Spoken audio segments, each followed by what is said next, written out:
none of you is special. You're not special. You're not exceptional. Contrary to what your U9 soccer trophy suggests, your glowing 7th grade report card, despite every assurance of a certain corpulent purple dinosaur, that nice Mr. Rogers, and your batty Aunt Sylvia, no matter how often your paternal caped crusader has swooped in to save you, you are nothing special. Yes, you've been pampered, cosseted, doted upon, helmeted, bubble-wrapped.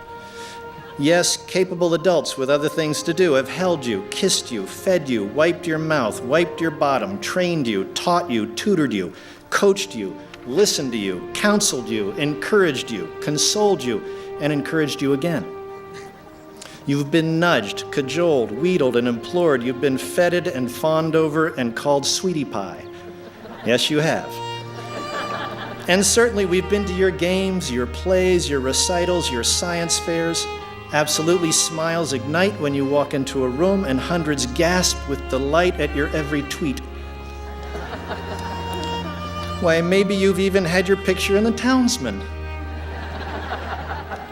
And now you've conquered high school, and indisputably here we all have gathered for you, the pride and joy of this fine community, the first to emerge from that magnificent new building.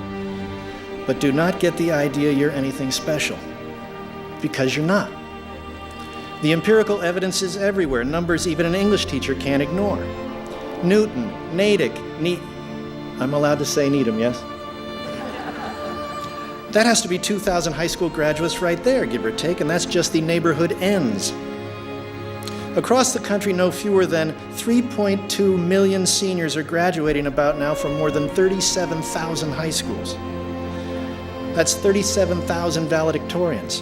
That's 37,000 class presidents, 92,000 harmonizing altos, 340,000 swaggering jocks, 2,185,967 pairs of Uggs. But why limit ourselves to high school? After all, you're leaving it. So think about this. Even if you're 1 in a million on a planet of 6.8 billion, that means there are nearly 7,000 people just like you. Imagine standing somewhere over there on Washington Street on Marathon Monday watching 6,800 youths go running by. And consider for a moment the bigger picture. Your planet, I'll remind you, is not the center of its solar system. Your solar system is not the center of its galaxy. Your galaxy is not the center of the universe. In fact, astrophysicists assure us the universe has no center. Therefore, you cannot be it.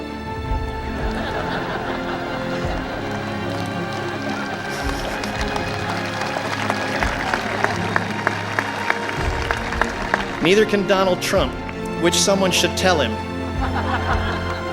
Although the hair is quite a phenomenon. But Dave, you cry. Walt Whitman tells me I'm my own version of perfect. Epictetus tells me I have the spark of Zeus. And I don't disagree. So that makes 6.8 billion examples of perfection, 6.8 billion sparks of Zeus. You see, if everyone is special, then no one is. If everyone gets a trophy, trophies become meaningless.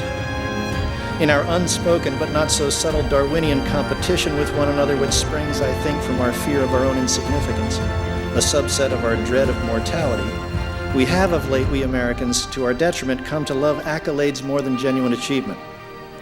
We have come to see them as the point, and we're happy to compromise standards or ignore reality if we suspect that's the quickest way or only way to have something to put on the mantelpiece, something to pose with, crow about, something with which to leverage ourselves into a better spot on the social totem pole.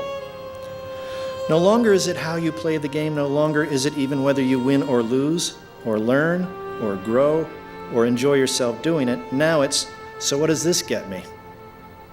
As a consequence, we cheapen worthy endeavors, and building a Guatemalan medical clinic becomes more about the application to Bowdoin than the well-being of Guatemalans. It's an epidemic, and in its way, not even dear old Wellesley High is immune.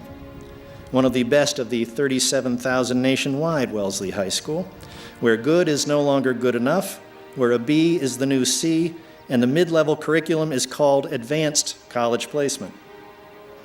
And I hope you caught me when I said one of the best. I said one of the best so we can feel better about ourselves, so we can bask in a little easy distinction, however vague and unverifiable, and count ourselves among the elite, whoever they might be, and enjoy a perceived leg up on the perceived competition. But the phrase defies logic. By definition, there can be only one best.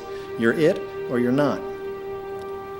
If you've learned anything in your 4 years, I hope it's that education should be for, rather than material advantage, the exhilaration of learning. You've learned too, I hope, as Sophocles assured us, that wisdom is the chief element of happiness. Second is ice cream. Just an FYI. I also hope you've learned enough to recognize how little you know. How little you know now, at the moment. For today is just the beginning. It's where you go from here that matters. As you commence then, and before you scatter to the winds, I urge you to do whatever you do for no reason other than you love it and believe in its importance.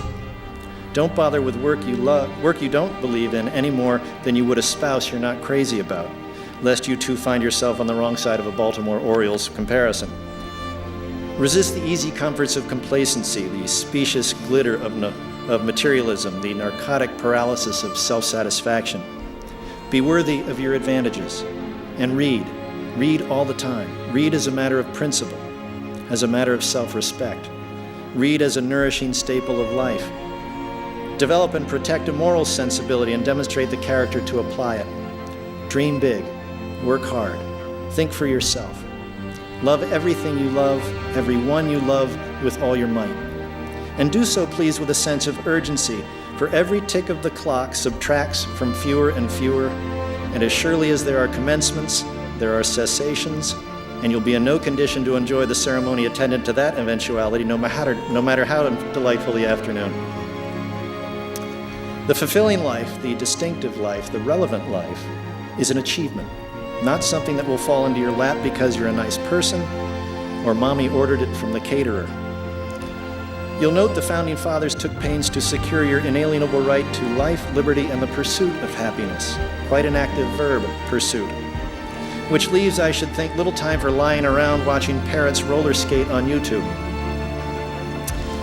The first President Roosevelt, the old Rough Rider, advocated the strenuous life. Mr. Thoreau wanted to drive life into a corner, to live deep and suck out all the marrow. The poet Mary Oliver tells us to row into the swirl and roil. Locally, someone, I forget who, from time to time encourages young scholars to carpe the heck out of the diem. The point is the same. Get busy. Have at it. Don't wait for inspiration or passion to find you. Get up, get out, explore, find it yourself, grab hold with both hands. Now, before you dash off and get your YOLO tattoo, let me point out the illogic of that trendy little expression, because you can and should live not merely once, but every day of your life. Rather than you only live once, it should be you live only once, but because ELU doesn't have the same ring, we shrug and decide it doesn't matter. None of this day seizing, though, this ELUing, should be interpreted as license for self-indulgence. Like accolades ought to be, the fulfilled life is a consequence, a gratifying byproduct. It's what happens when you're thinking about more important things. Climb the mountain not to plant your flag, but to embrace the challenge, enjoy the air, and behold the view. Climb it so you can see the world, not so the world can see you. Go to Paris to be in Paris, not to cross it off your list and congratulate yourself for being worldly. Exercise free will and creative independent thought, not for the satisfactions they will bring you, but for the good they will do others, the rest of the 6.8 billion, and those who will follow them. And then, you too will discover the great and curious truth of the human experience is that selflessness is the best thing you can do for yourself. The sweetest joys of life, then, come only with the recognition that you're not special, because everyone is. Congratulations. Good luck. Make for yourselves, please, for your sake and for ours, extraordinary lives.